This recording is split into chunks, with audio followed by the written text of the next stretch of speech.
All right, guys, it looks like we are live. It is Tuesday night. It is 7 o'clock Central. We've got another awesome episode of Conversations with Commodores. Coming out of Mississippi, number 45, found his way into the starting lineup in the 90s at linebacker and defense for a very stout defense that later, over the years, featured a whole bunch of Sunday future players. So you know this fella, not only was he starring and playing a lot on the gridiron, but as we talked about last week with Scotti Madison, it's the rare athlete that plays multiple sports at Vanderbilt. And this was before Coach Corbin's time. I bet you'd love to have played for Corbin. But guys, of course, I've got Mark Jefcoat.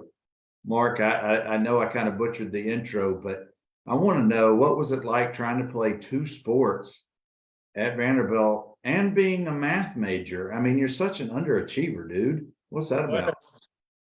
All right. So the math part came because I was originally in the School of Engineering. Oh, okay. I'm sorry. Even more of a slacker, but go ahead. Well, I managed that for about 2.5 years. Mm-hmm. And I got to thermodynamics, which in the engineering world, that's kind of the make or break, right? So I've been sitting in thermodynamics, and it's an 8-10 class, and I'm looking around, and the material's really not setting, I'm really not getting it. And I'm like, golly, I've got practice, and we've got this test coming up, and I look around, and there's all these nerds in there with me, and I'm like, you know what? I'm one of them. I'm like, hey, they get to leave this classroom, go to a TA's office, or go to a study group. I've got to go hit 300-pound guys and lift weights and watch film for 2 hours. I'm like, this isn't fair. I'm like, and I'm just not going to do this. It's not. I don't see me doing this for the next 30 years. That had already, started creeping in a few classes before, and so I just went to my counselor and was like, hey, I'm not going to be an engineer. I mean, that's just not my personality, and the material's not coming to me like I thought it would. And so at that stage, I had been taking math courses the whole time. And so math was my route, my easiest route, because I had to go back, and I was in my junior year. I had to go back and take freshman comp, I had to take these writing courses and language courses in the arts and science school with all the freshmen, which was fine, but it was just a way for me to get a degree. Mark, do you know how selfish that was of you to give up your spot? Do you know how many of those future engineers wanted to be out there cracking heads or trying to hit 95 miles?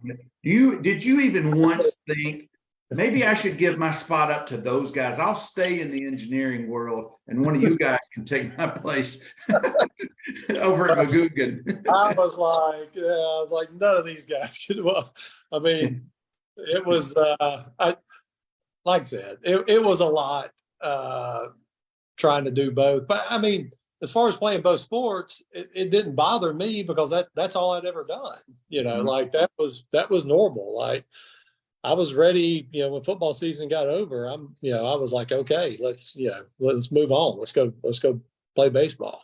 Mark, before we go further, you got a host of Commodores. I got to give you some shout outs. Who's here with us? We got OJ Fleming, who says to tell you what's up. Teammate. We got Clint Small. Teammate. Lamont Turner. Teammate. Then we got some old heads like me. We got Kurt Page, of course. We got Flavia Smith. We got Christy Hauk. Of course, guys, I've got Mark Jefcoat with 1 F, and coming out. Go ahead. Christy's daughter and I were in school together, and we're really tight. Like I went to her debutante, and we still, when I go to Nashville, I hang out with Christy's daughter. Well, you better check yourself now, because Christy's a hawk on here. Literally a hawk. But I know Christy well.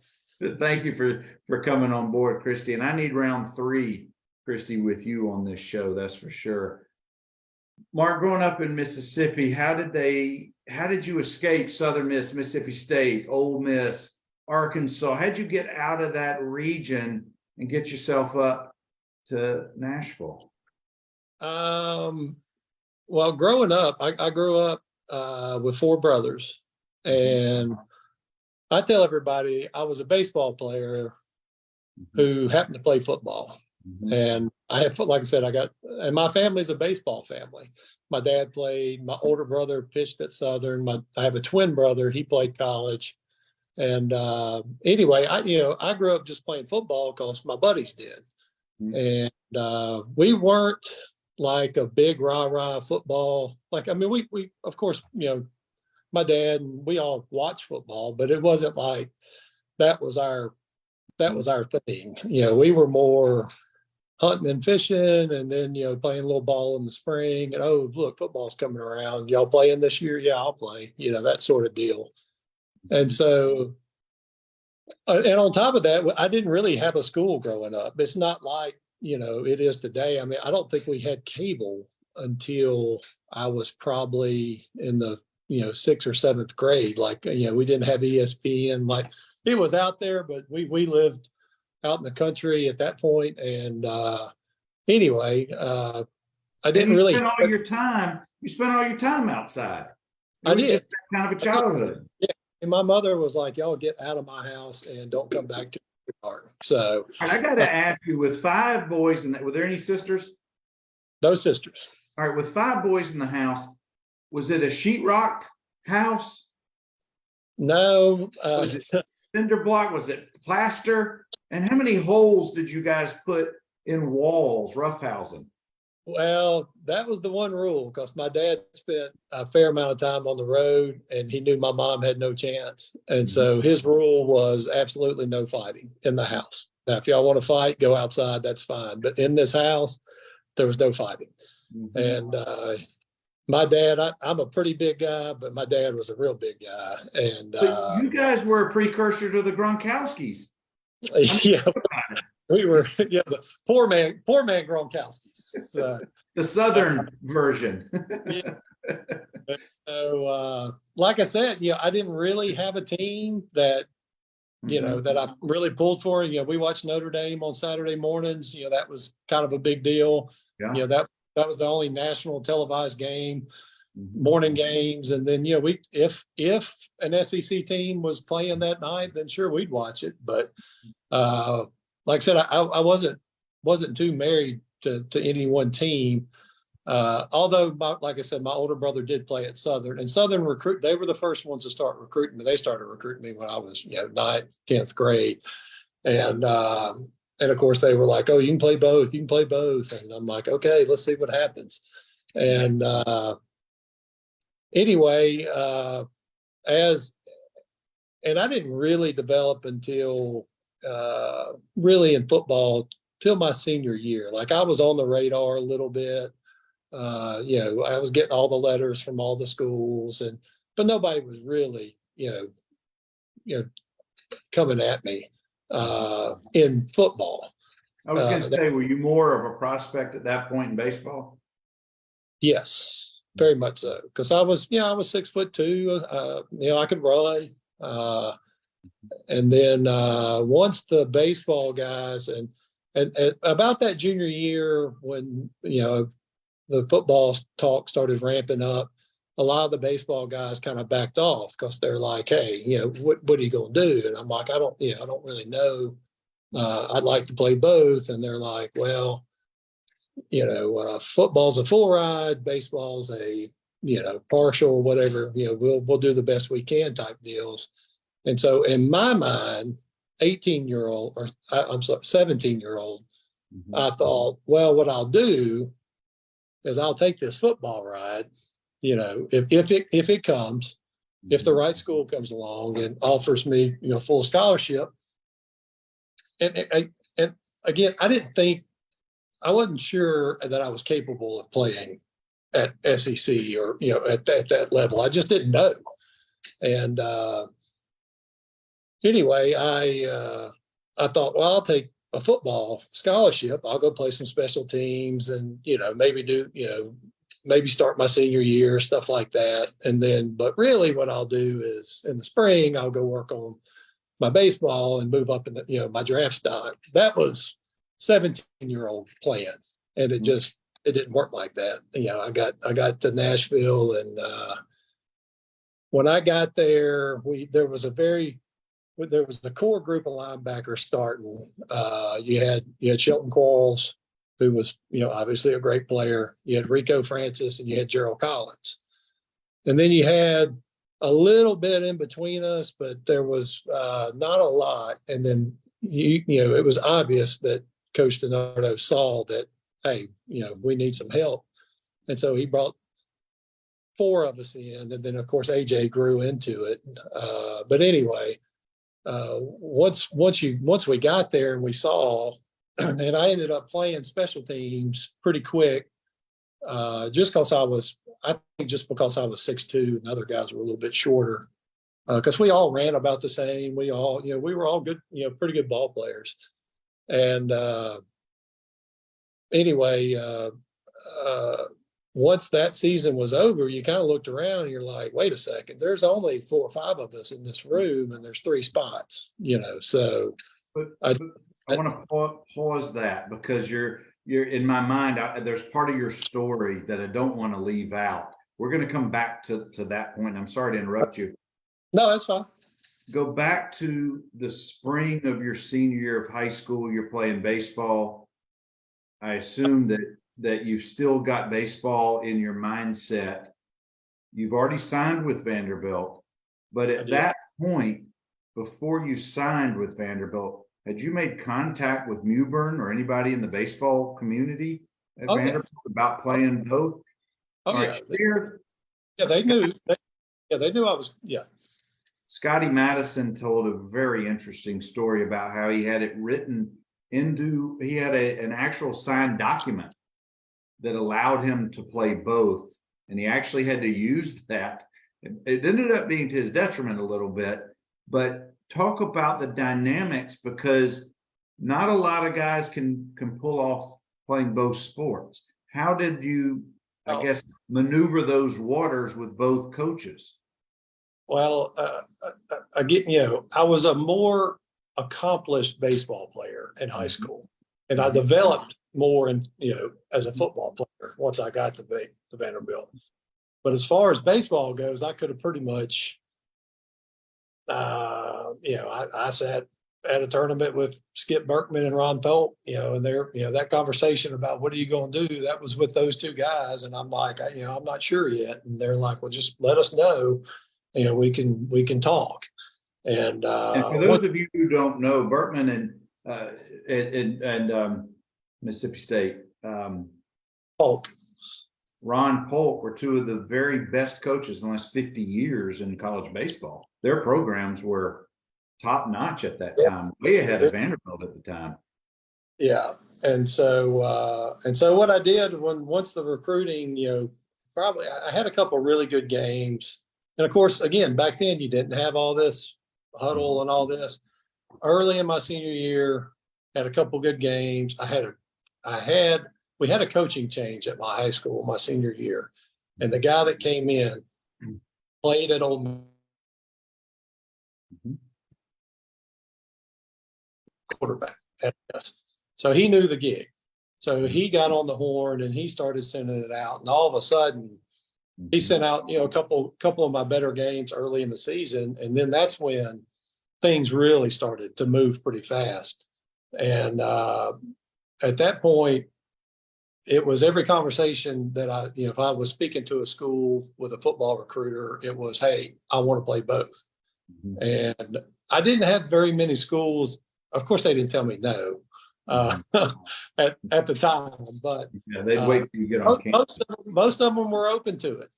I don't think that ever backed anybody off from the recruiting process.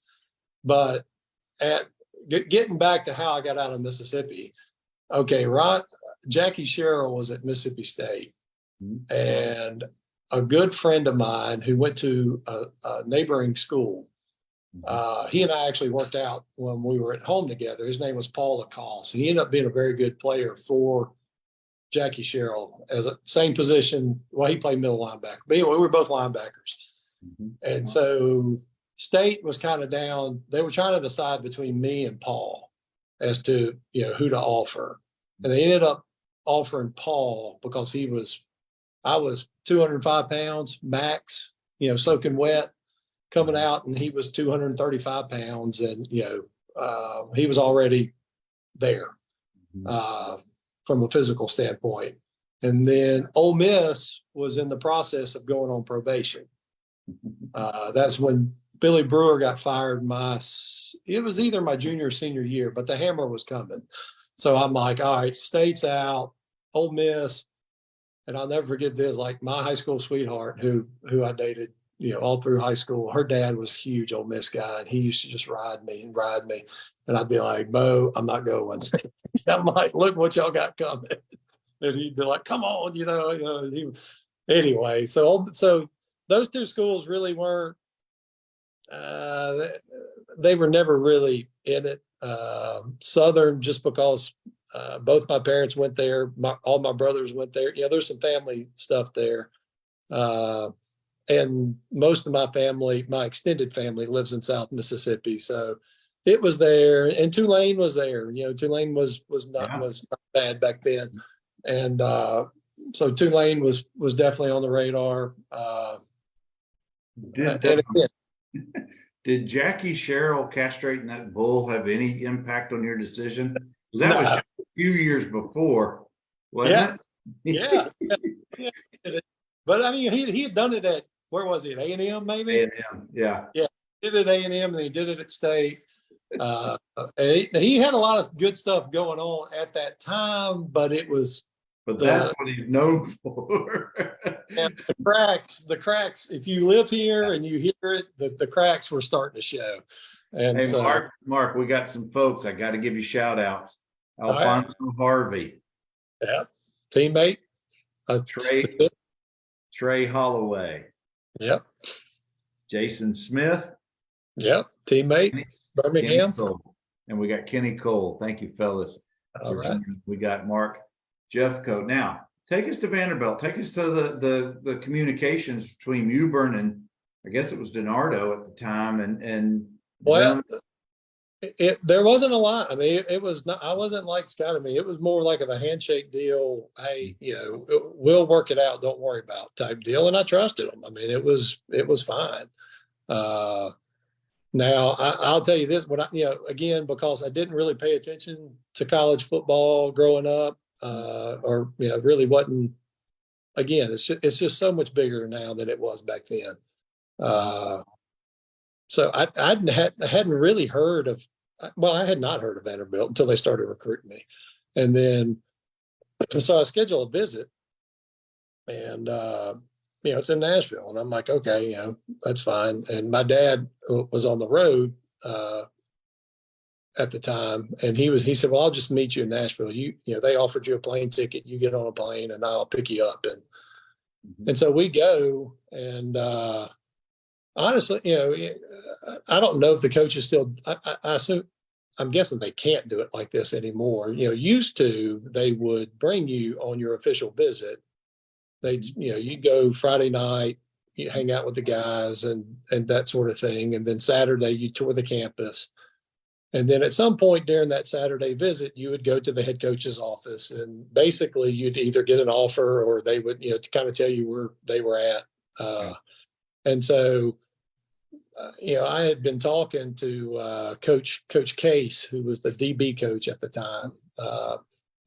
And the thought, getting an offer that day at that meeting was not even on my radar. Like, I was just kind of, taking it all in. And so it kind of caught me off guard.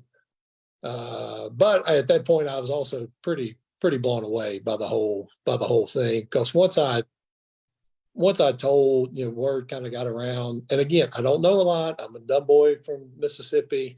Never been to Nashville, hardly had been on an airplane, just a couple of times. And so here I am. And I tell all my teachers, I'm going, I'm going up to Vanderbilt. And all of a sudden I'm like, wait a second, this school might be, something something right up my alley. And I got there and I was really, really blown away with, of course, Coach Nardo and all that was going on. And so when he offered, of course I was happy. And then we go, my dad and I go, we go about, and I think, the next night you go out again and you hang out. And then Sunday morning you have the brunch, and it was always at Opryland.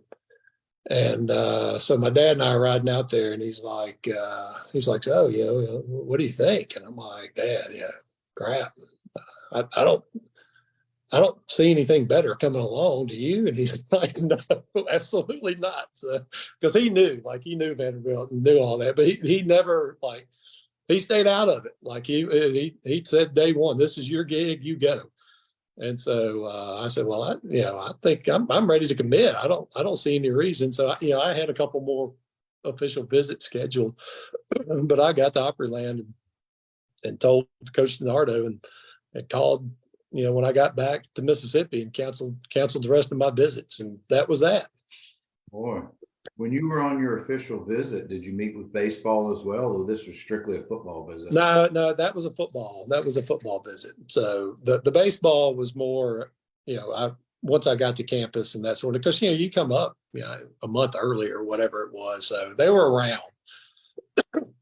So, guys, I've got Mark Jefcoat. Mark played in the mid-'90s for Coach DiNardo and played multiple sports for the Commodores, and just kind of going through his journey right now. And we got Jason said he can't get a good signal. He's going to watch later on, but it's good to see or hear from you.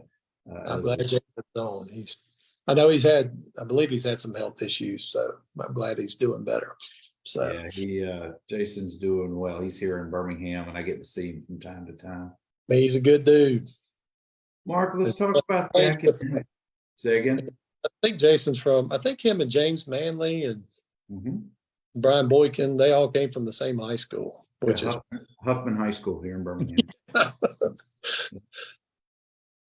Talk about the academics. Was that a concern for you when you got to school?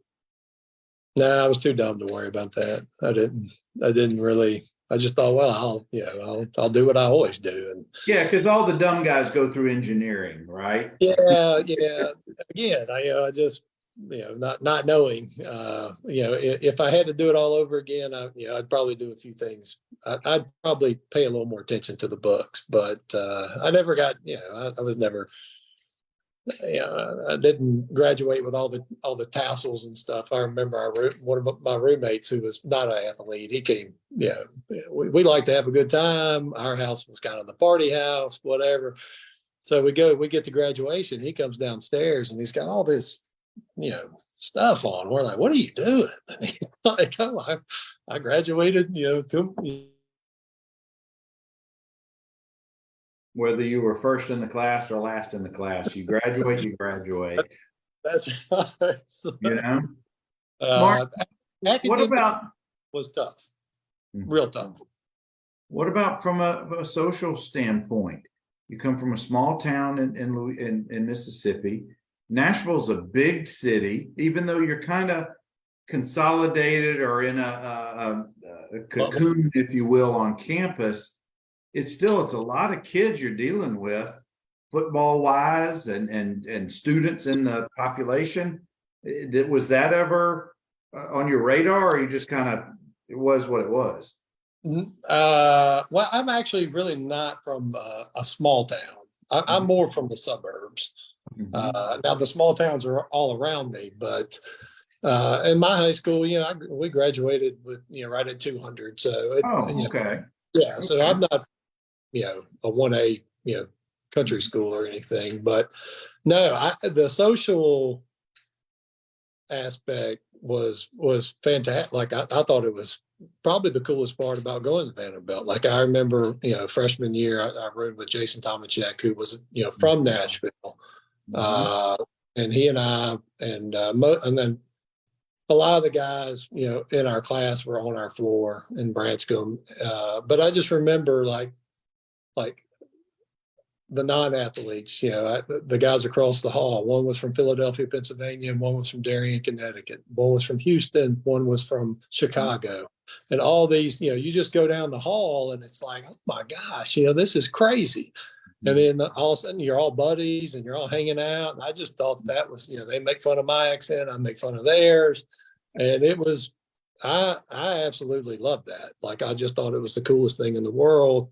And then when I'd come home, which was not very often, but when I would, I'd get together with my buddies. They tell me I lost my accent. What happened? You sound like a Yankee, whatever. And then they would talk. We talk about, they would talk about their fraternity brothers, and they were all from these little small towns in Mississippi. And I'm like, y'all don't understand. Like, there's people. I got people from all over the country. I mean, it was fantastic. Like, to me, that's one of the very coolest parts about going to a school like Vanderbilt was that. Well, what was even more unique about your experience, what I'm hearing, a lot of guys who go through football, whether it's at Vanderbilt or anywhere else, they stay in their football environment the whole time they're in school. Their only buddies are on the team. They don't go out and socialize. They don't meet the friends on the hall. They're just not interested. And it's not a criticism. It's just an observation. But those who I think have a little bit more of a fulfilled college experience more really echo your experience, where they go out and they're meeting guys from all over the place and different backgrounds and different interests. And so it's just different. I mean, mine was a little bit more like yours, but there's many who just, for whatever reason, just chose to stay in the cocoon of the football program. So I'm glad to hear that what you did.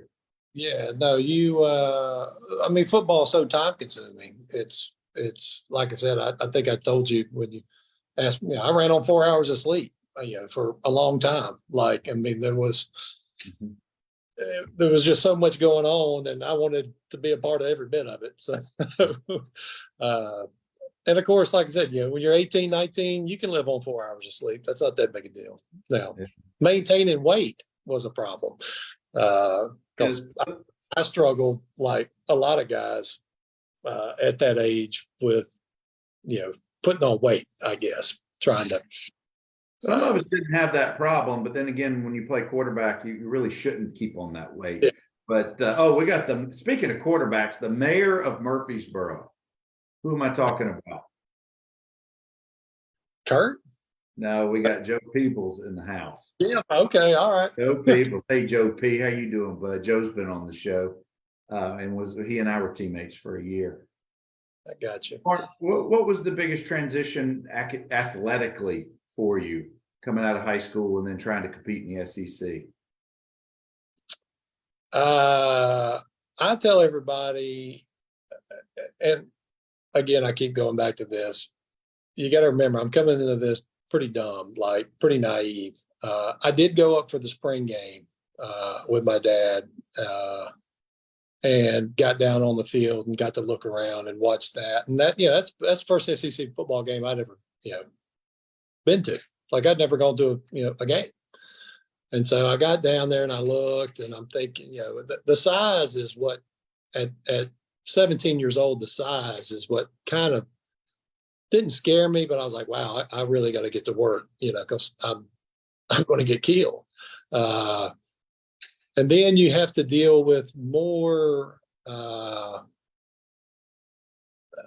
when you're playing your senior year on Friday night, you play, 11, 12 ball games, probably 10 of those games, you're the best player on the field. You know what I mean? Like, and then all of a sudden you get to camp and you're at the bottom. And so you got to get your mind back to, okay, I'm a freshman again. I got to get my butt to work. The speed didn't really bother me that much. Like I said, people probably thought I was a big clumsy kid, but I could actually, I could run a little bit. And putting on the weight and then just getting back in that mentality of having to earn it all over again and compete. That was the hardest jump to make, to go from everybody patting you on the back to back of the line As an 18-year-old, that's pretty humbling, you know.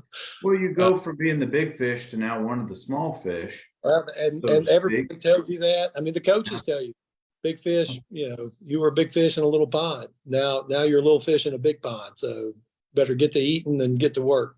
So Well, Mark, let's talk about one of the traits that every single person who's been on this show shares. If you're going to be a successful athlete, the physical attributes are one thing, but what may be even more important is the mental side of any sport, of being an athlete. You have to have that confidence in your abilities, no matter who your opponent is. You have to have that confidence. Did that, and it's any point during your college career, did your confidence ever shake?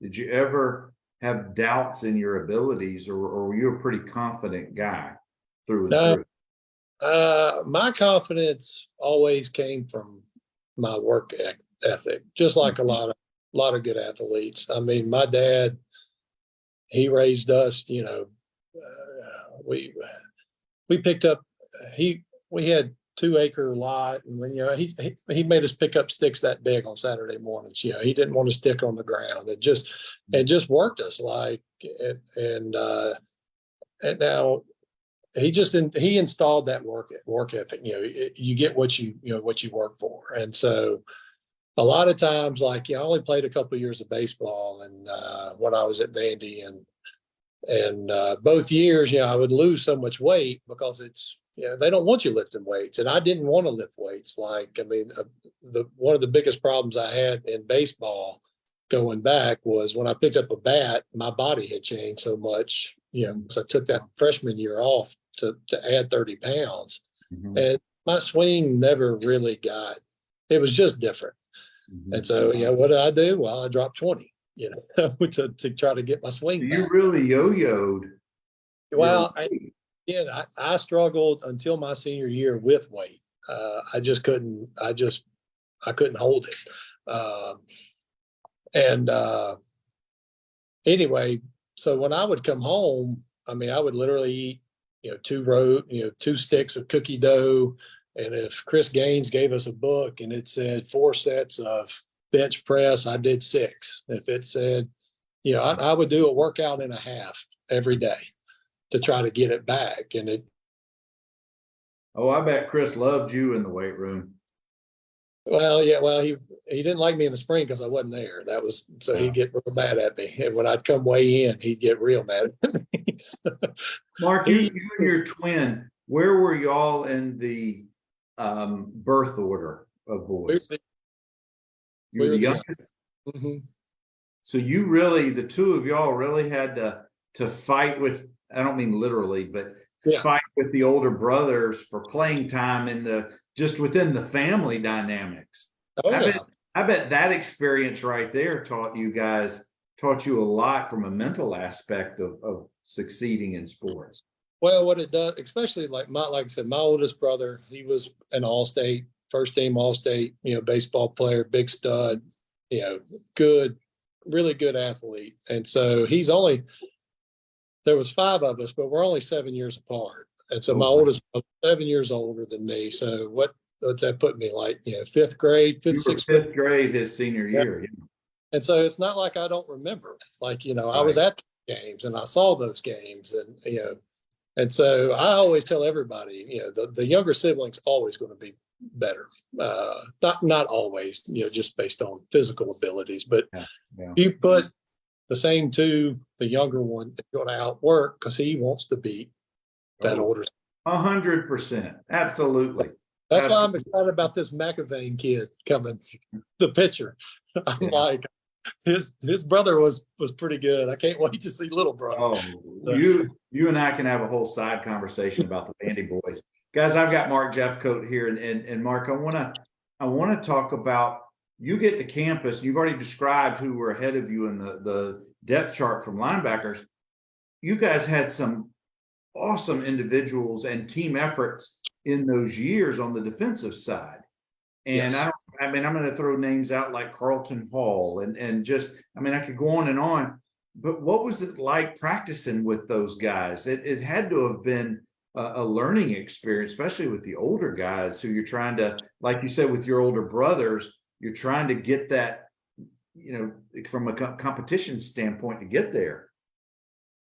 Well, from when we all got there, I mean, the older guys, Shelton and Gerald and Rico and those guys, they were obviously so much better than us. And then all of a sudden they're gone. Mm-hmm. I never really, we all worked out together. We all ran together. We were buddies. And I just think we all worked as hard as we could. And then really, as far as the competition, who starts and all that, I never, really worried about that. I didn't focus on that. I was trying to get my body and get acclimated to the speed, or really to the size of the game, and to slow it down. I mean, that's we didn't talk about this earlier, but the whole, I mean, we ran a 52 defense in high school, 5 defensive linemen and 2 linebackers.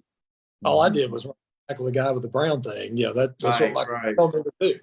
And so once you throw in coverages and, our first 2 years, we didn't have Woody. We had Coach Reese, but we still ran,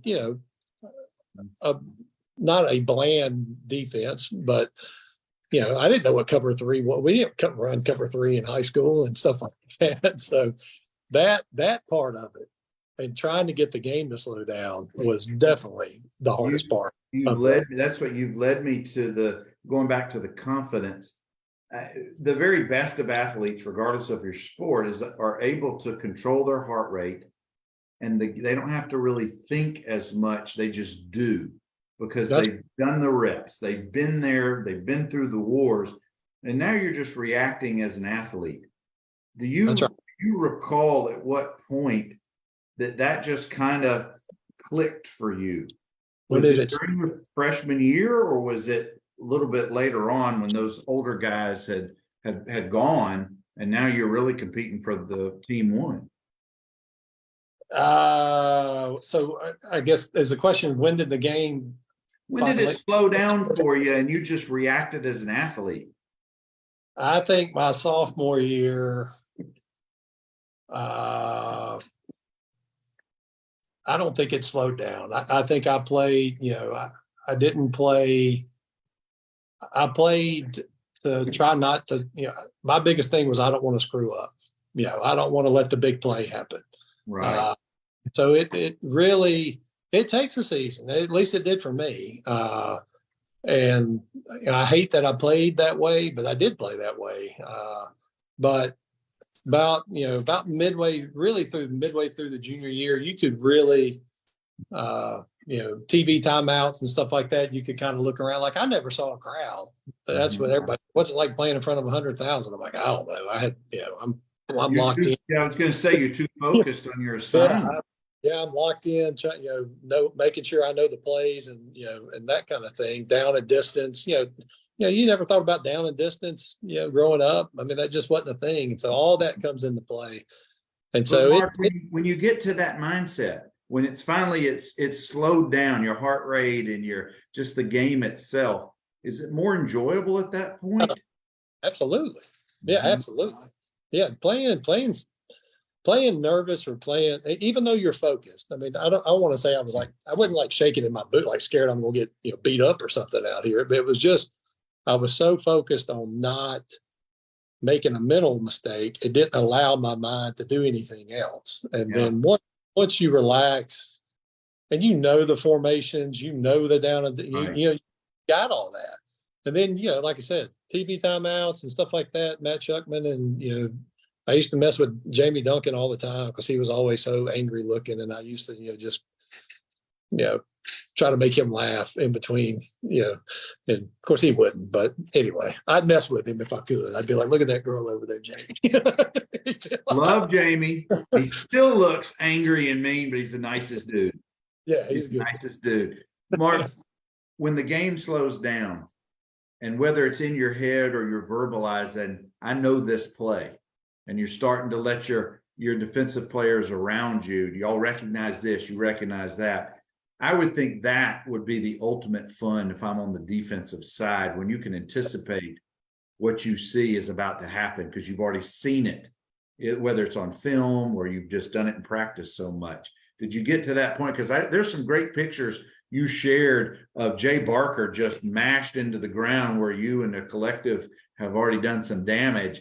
I don't know if you remember that game or those plays specifically, but clearly that looks like a time in your career at Vanderbilt where you're just, it's clicking for you. I do remember like when the knowledge, really sank in and it slowed down. And of course, now we had a lot of good guys. We had a very good. I think if you look back over my senior, that 96 defense, not the 97, but the 96, or the 90, or the time that I was there, sometimes we'd have freshmen come in and play, like Ainsley Battles. He played nickel senior year. You had players like that who come in, but I mean, like 9 out of 11 of those guys, or no, maybe 8. Shuckman and I added it up one time, and Shuckman, he was getting some looks and some offers, but he was wanting to go to law school and be done with it. So anyway, we had 7 or 8 guys that went to, that took snaps on Sunday. They might not have made the 53-man roster, but they went to camp and they got looks, and they gave it a shot. And that's a lot. I mean, for any program. But that's how much talent we had on the defensive side of the ball. Yeah, you got Corey Chavis, you got Eric Vance, you got James Duncan, Damian Charlie. Well, that's what I was going to say. You had Corey, who was, obviously the biggest film nut of all time. So he was the one. You still with me? I think we're going in. One of us.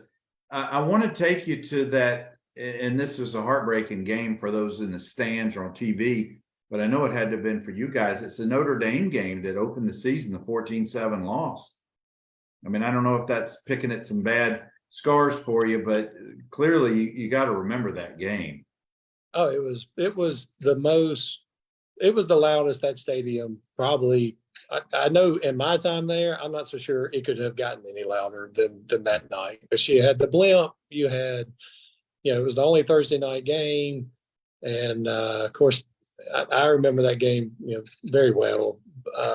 And Yoder, he was a freshman playing wide out, and Damian just threw one up, and Todd went and got it, and all of a sudden we tied, and we just kind of. Our offense was struggling because it was, the offensive personnel just was, not recruited to run that offense that they were running. And, the defense was pretty loaded. So we hung in there, but Notre Dame, they were big. It was hot. We just, it wasn't lack of effort. We just kind of ran out of gas. So. Oh, and I forgot to mention Fred Vincent was on that team as well. We had. Well, that's Woody. Everybody talks about Woody Ball, and I'm like, look, man, we had Corey and Freddie out on the corners. That gave him an extra second. Of course, he brought more than they could block because he knew he had them two, out there. It's rare you can leave them on an island like that, but with those talents. We got Alex Scarborough has joined us. Mark. Another teammate. So Mark. I want to kind of shift gears a little bit, and I know we're kind of all over the place, but you got so much good stuff to share with us. At what point did you decide that you'd had enough baseball, that you were there for football, that baseball was really your I'm going to call it your side sport at that time? What was going on there? I'll give you my baseball career. All right, so I get there freshman year. I decide not to play that spring because I have an opportunity to start. And of course, my football coaches are saying that too. For sure. And so, now at this point I'm into, I'm in, let's do this. I think I can do this. And so, so I lay off and I put on the weight and I put, get in the weight room and do all that and end up starting. And then I'm like, all right, so let me go out here to baseball. And of course, like I said, I had to drop about 15 or 20 pounds there in baseball to get halfway back to where I felt comfortable with my swing. And at that time, they had a right fielder who was a senior, good ball player from St. Louis. And so I'm like, okay, well, next year will be my shot. And so, and that was fine because, like I said, I'd taken a year off. I didn't expect to walk in the dugout and, take over a position. And so, but I did play a fair amount. I would pitch hit and do stuff like that. But so that following year, of course, I go back to football and play. And here's the other thing that happened after that sophomore year. Donardo left, Dowhauer came in. And so when Woody got there, I'm playing baseball.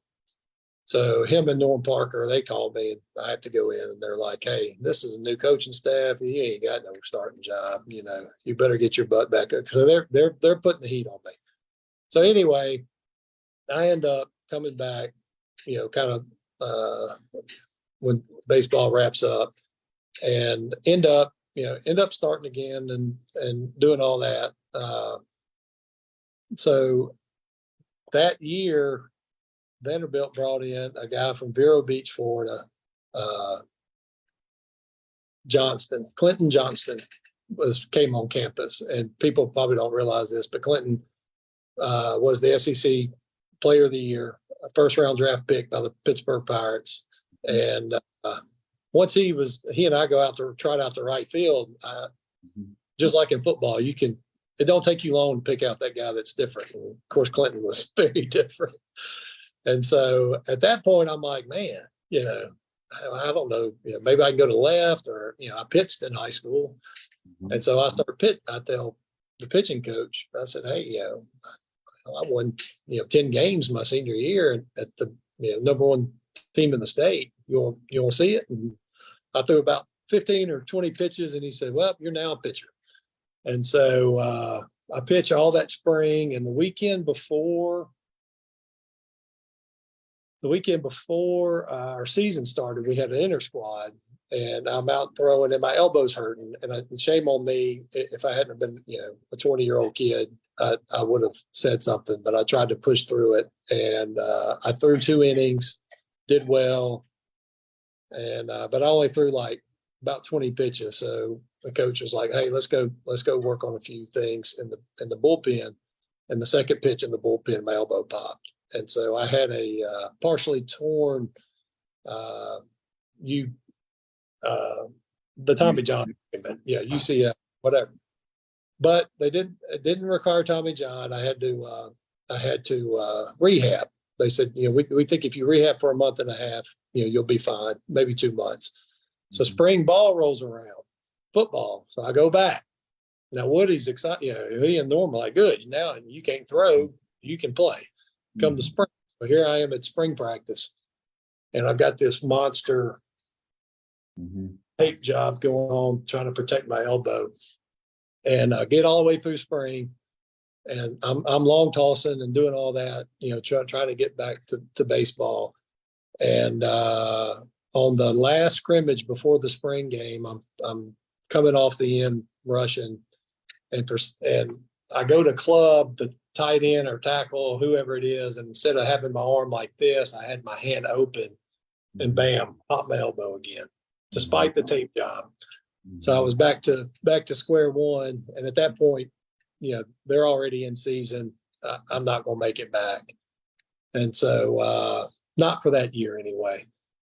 And so I go back to focus on football, and I get done playing my senior year of football, and I just wanted to be a student. I just wanted, I just had a few hours, left, and I just decided, you know what, I've been doing this. I want to just hang out and be a college student for a little bit. And so I didn't. You had been regimented double so compared to the average football player. Now that, you just never got a break. Yeah. And I bet that last semester was kind of a freeing one for you in the spring. Now, the statute of limitations, you're kind of young. I don't know if they're expired in Tennessee, but now is your opportunity to name names and tell specific embarrassing things about any of your former teammates. So the floor is yours, Mark. I probably embarrassed more of my teammates than they did. So You were the guy in the middle of the show and not on the sidelines egging him on, huh? yeah, I was. Where were some of your hangouts? Where did you guys like to go? Well, I mean the usuals, exit in, Gold Rush, all the top notch locations around campus. Was Bandito's still around across the street from Carmichael Towers? It may have closed by then. I don't believe so. It was there in the mid to late 80s when I was there, and it was directly across the street.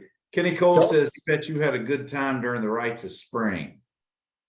I did. They cut it back. The first couple of years we were on campus, it was outstanding. Like, in fact, I actually saw Dave Matthews. First time I saw Dave Matthews was he played it, and then the next year he came back and played Memorial.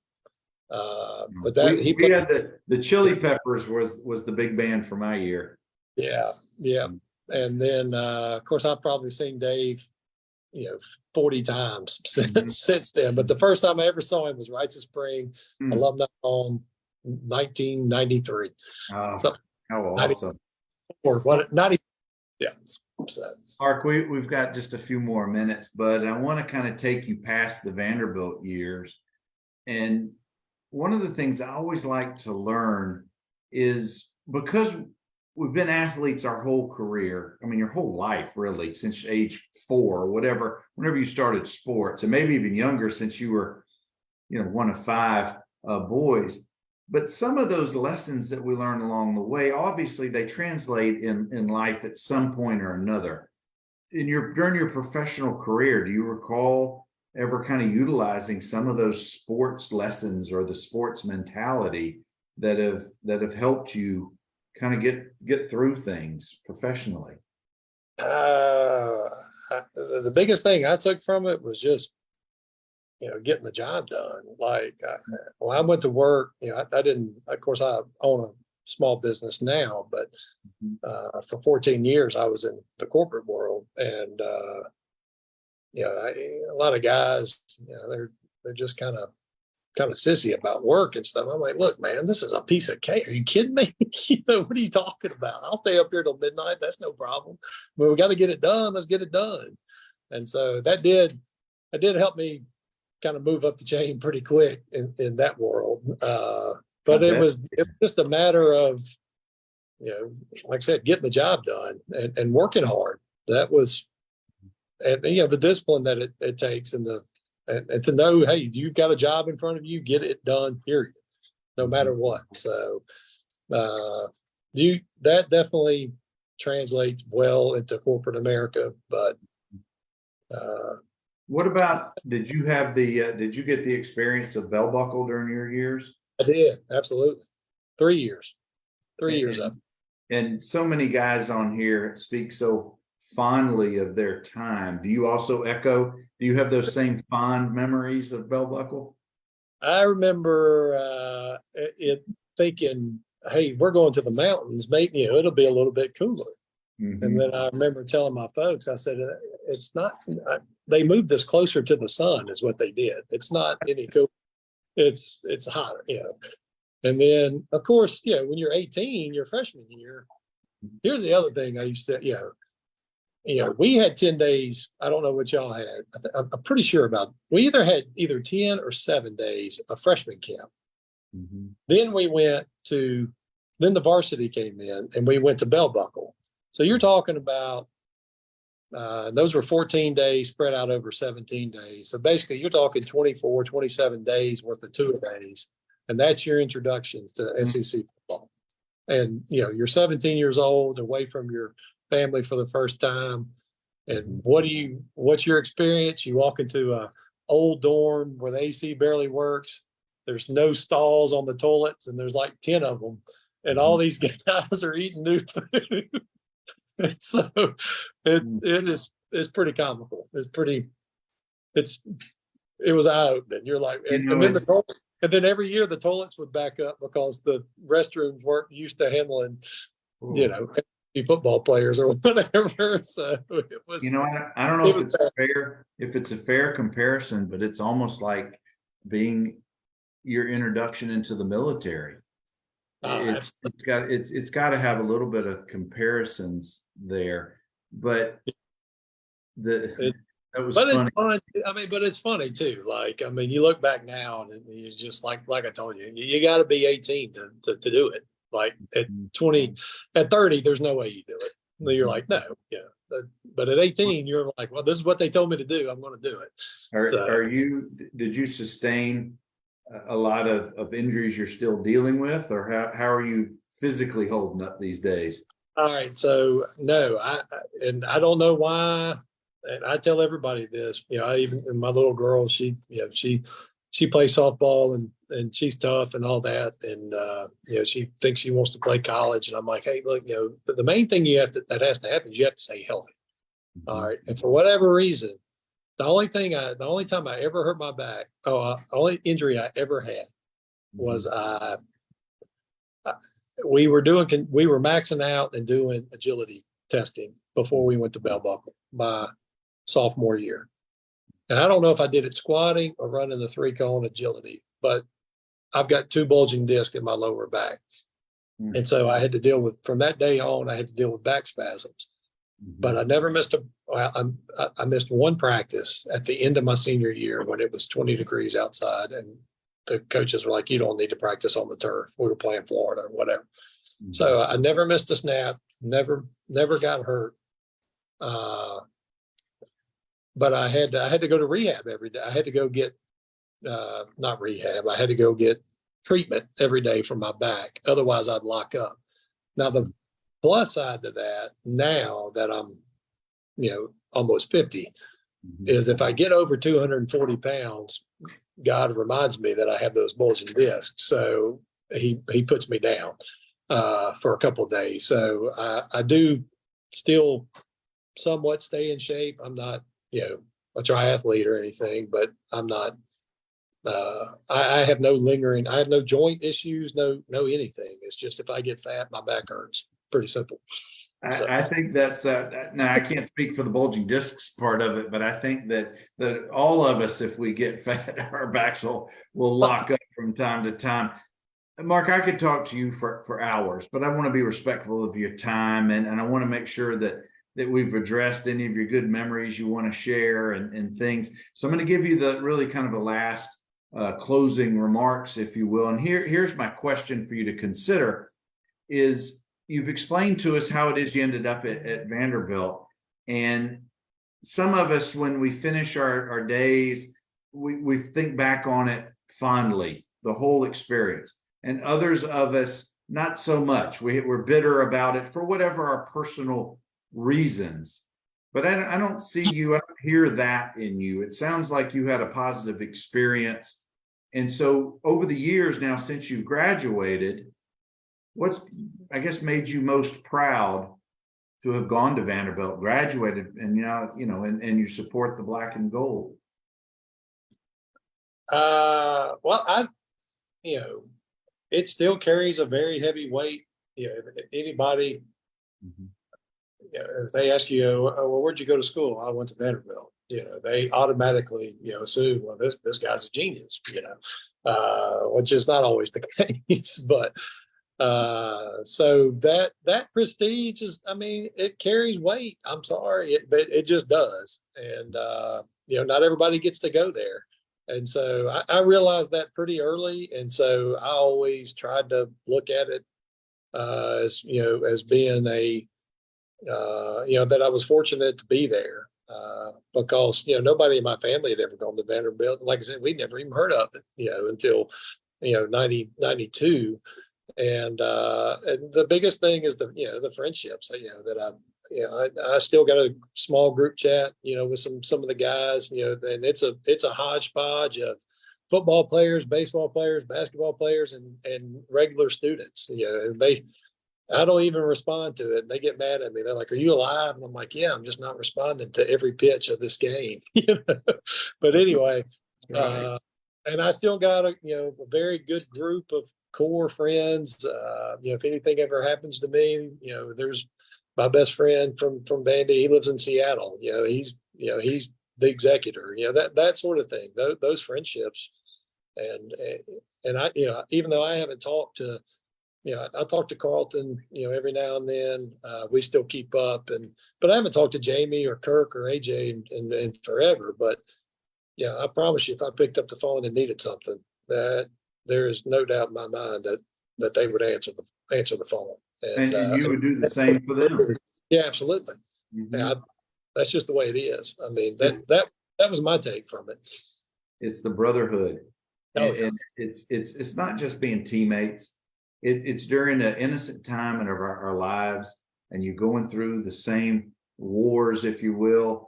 And it's those Oh, memories, good, bad, or indifferent, that we all share with our teammates from those time periods. yeah. Anytime I go back, and we'll go this year. I haven't been. I didn't get to go last year, but we'll go this year for the Ole Miss game. I'll bump in. I'm sure I'll see Alfonso. Yeah, he tailgates Mhm. with kind of my group, and there'll be a lot of guys. It's not just football players. It's basketball and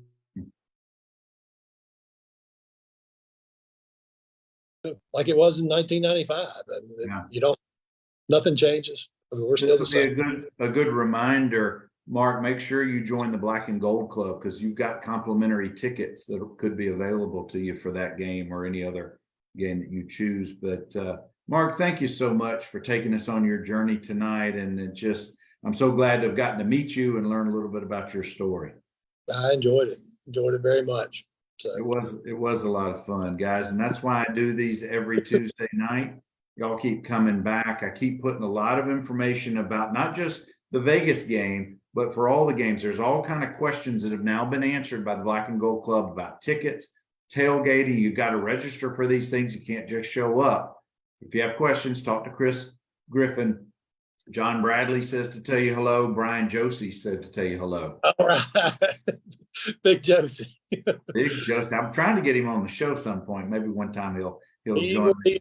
He'll be entertaining. I promise. I have no doubt. Mark, hang on while I sign off. I got some things to share with you. Guys, keep coming back. I got a whole bunch more Commodores coming up in the upcoming weeks. 2 more weeks till kickoff versus Hawaii. Y'all anchor down.